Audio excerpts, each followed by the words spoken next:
ఇప్పుడే జీ5 app download చేయండి. చూడండి మీ ఫేవరెట్ టీవీ షోస్ ఎప్పుడైనా ఎక్కడైనా. నేను అసలు నిన్న ఫుడ్డే తీసుకోలేదు, కేవలం పాలు మాత్రమే తాగాను.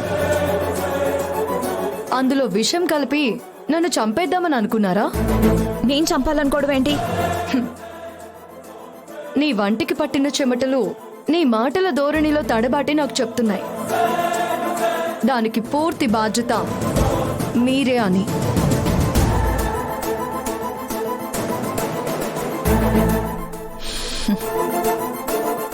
వావ్, నువ్వు ఇక్కడ ఉండాల్సిన దానివి కాదు తెలుసా. కథలు బాగానే అల్లుతున్నావు.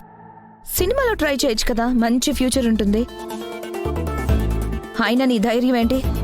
ఒకవేళ నేనే చేశాననుకో, ఆ విషయం ఇంట్లో వాళ్ళతో చెప్తావా? చెప్పినా వాళ్ళు నమ్ముతారనుకుంటున్నావా? వాళ్ళు నమ్మరని మీరు అనుకుంటున్నారా? ఖచ్చితంగా నమ్మరు.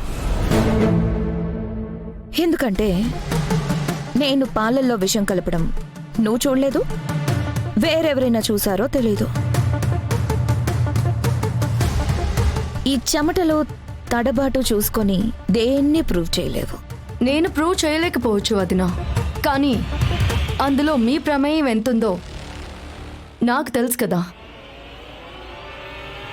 నువ్వు చేసిన ఒక వెధవ పని వల్ల ఎంతో అభిమానంగా ఉండే ఆ తల్లి కొడుకుల మధ్య చిచ్చు పెడుతున్నావు కదా. వాళ్ళిద్దరూ విడిపోవడానికి నువ్వు కారణమవుతున్నావు.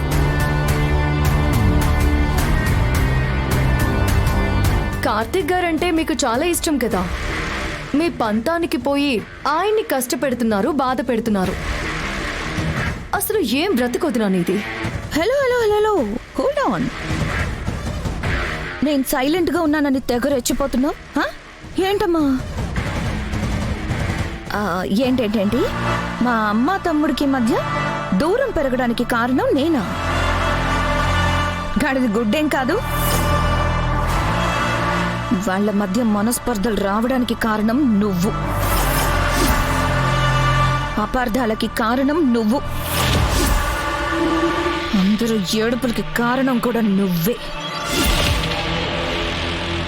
నువ్వెప్పటి నుంచైతే ఇంట్లో అడుగు పెట్టావో అప్పటి నుంచే మా అమ్మకి కార్తీక్ మీద కోపం ఎక్కువైంది. అందుకే నిన్నింట్లో నుంచి పంపించేయాలని అమ్మ కార్తీక్తో ఎన్నిసార్లు చెప్పింది. ఆ మాటలు వాడు పట్టించుకోవట్లేదు, విన్నా నువ్వు సిగ్గు లేకుండా పట్టించుకోవట్లేదు. అందుకే చెప్పి చెప్పి విసిగిపోయి చెప్పడమే మానేసింది. అసలు మాట్లాడమే మానేసింది.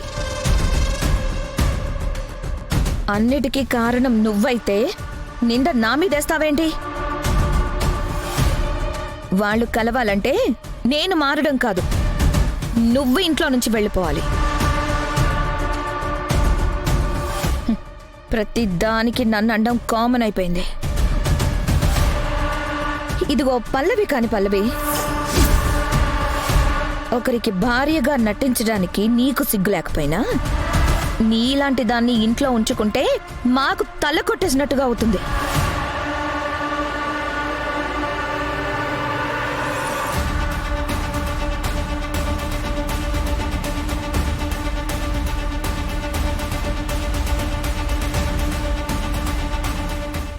జీ5 యాప్ డౌన్లోడ్ చేసి అన్ని ఎపిసోడ్స్ పూర్తి ఉచితంగా చూడండి.